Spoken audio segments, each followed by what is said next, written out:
कृष्णा कृष्ण कृष्णा हरे हरे, हरे राम राम राम हरे हरे। कौन व्यक्ति को कर्म करते हुए भी कर्मफल बांधता नहीं। ये संसार में कोई भी कर्म करते, कर्मफल ही बंधन के कारण है। से अच्छे कर्म हो कि बुरे कर्म हो, दोनों बंधन के कारण। ये भगवत गीता में भगवान श्री कृष्ण कहते हैं, भगवत गीता की ये उपदेश है। कोई व्यक्ति कर्म करता है, कर्म फल ही उसको बांधता है। जैसे सत्वगुण कर्म करता है और सत्वगुण से बांधता है, रजोगुण करता है, रजोगुणी कर्म करता है, रजोगुण में बांधता है। जो तमोगुणी कर्म करता है, तमोगुण में बांधता है। जिसी कारण से संसार में वो उनको बार बार जन्म मृत्यु चक्कर में फंसना पड़ता है, निकल नहीं पड़ता है। हमेशा कर्म फल ही उसको बांधता है। इसलिए कौन सा ऐसा कर्म करे, उसको कर्म करते हुए भी कर्म कर रहा है किंतु उसको कर्म बांधता नहीं, बंधन में नहीं डालता।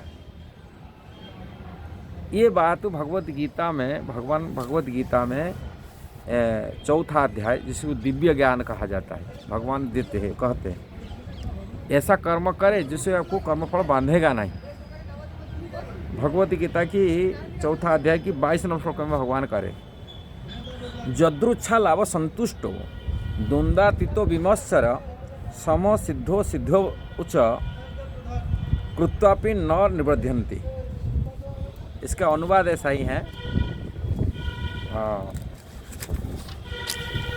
जो श्रुत होने वाले लाभ से संतुष्ट रहता है, श्रुत से अपने आप लाभ मिल जाता है। कभी हमें कोई चीज़ अपने आप कोई लाभ मिल जाता है, हमें उसमें प्रभावित हो जाते हैं, माने वो लाभ में इतना प्रफुल्लित हो जाते हैं, मदमत हो जाते हैं, अब वो जिसी कारण से अहंकार से वशीभूत हो जाते हैं। ये तो भगवान बोलते हैं ऐसा श्रोत से जो लाभ मिलता है उसे विचलित न होकर संतुष्ट रहता है, जो द्वंद्व से मुक्त रहता है। द्वंद्व संसार में अच्छे बुरे, हानि लाभ, मान अपमान, हाँ, जैसे ठंडी गर्मी, ऐसे द्वंद्व परिस्थिति जो होता है उससे मुक्त, द्वंद्व से संभाव रखता है। दोनों, कभी दुख मिलेगा कभी सुख मिलेगा, किंतु उसमें विचलित नहीं होता है। ऐसा ही दोनों से मुक्त रहता है, संभाव रखता है।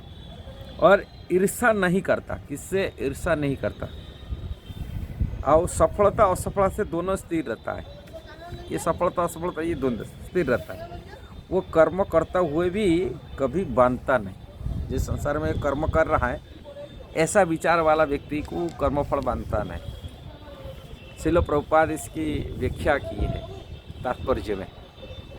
ऐसा गुण कैसा आ सकता जीवन में, जब ये व्यक्ति के अंदर ये सब चीज़ ही, संसार में रह रहे, घर गृहस्थी में रह रहे, परिवार में रह रहे, ये तो स्वाभाविक आ जाता है, किंतु इससे कैसे मुक्त होंगे। इसके मुक्त होने के लिए एक उपाय है कृष्ण भावनामृत। श्रील प्रभुपाद बोलते कृष्ण भावनामृत व्यक्ति शरीर निर्वाह के लिए अधिक प्रयास नहीं करता है। क्या कृष्ण भक्ति जो लागी रहता है, कृष्ण में आसक्ति हो जाता है, उसमें भौतिक आसक्ति प्रति इतना अटैचमेंट नहीं रहता। और वो इसीलिए भौतिक में जो लाभ मिलने वाला है वो संतुष्ट रहता है, कभी उसमें प्रभावित नहीं होता है। जब तक व्यक्ति कृष्ण भावना में, कृष्ण भक्ति में तल्लीन नहीं रहेगा, तब ये सब चीज़ें अपनाएगा। इसलिए मूल उद्देश्य कृष्ण भावना में कार्य करना, कृष्ण की सेवा में लगना, कृष्ण के नाम जप करना, कृष्ण भक्तों की संगति करना। जब कृष्ण भावना में तुम्हें तल्लीन रहेंगे, तभी ये गुण हम अपना पाएंगे, तभी ये चीज़ संभावना आ पाएगा। और कृष्ण की सेवा में जो लगते हैं, तभी ये संसार को समझ जाता है संसार नश्वर है, क्षणस्थायी है, इससे विचलित नहीं हो पाता है। कृष्ण भक्त ही एकमात्र, कृष्ण भावनाभूत व्यक्ति ही ये कर पाएगा। न तो संसार में कोई भी कुछ कृष्ण को छोड़ देने से, कृष्ण भक्ति की छोड़ देने से निश्चित मन अस्थिर हो जाएगा। और कितना भौतिक प्रवृत्ति, कल परसों हम एक भक्त आए था, उनकी बेटी के बारे में बता रहे, इतना प्रभावित, उनके बच्चे भी इतना प्रभावित, इतना टेंशन में, इतना तनाव में रह रहे। मैं बोला बच्चे तनाव नहीं, माँ की तनाव है ज़्यादा, हम देखे उसको। बोले इतना वो बहुत ही प्रयास किए थे, अच्छा डिग्री लेंगे, अच्छा नौकरी करेंगे, अच्छा शादी होगा, हुआ सब कुछ होने की। एक IRS की मन कमिश्नर पोस्ट में उनके पति हैं, अब ये भी अच्छे डिग्री हैं, किंतु घर तनाव है, टेंशन में, जीना मरने का बराबर की हो चुके हैं। इसलिए भौतिक पद, भौतिक लाभ, भौतिक धन, इससे संसारिक सुख नहीं दे सकता। अब वो बार बार कर्म बंधन में फंसाता है, यही बंधन के कारण होता है। और यदि जो कृष्ण भावना में, कृष्ण भक्ति में रहता है, पर भौतिक लाभ के लिए वो लालसा नहीं रखता है। जब भौतिक जीवन के लिए लालसा नहीं रखता है, लालच नहीं होता, उसे लोभ नहीं होता है, तभी वो संतुष्ट रहता है और सुखी रहता है, और कर्म बंधन उसको भी नहीं लगता है। यही बात विचार करने के बाद है।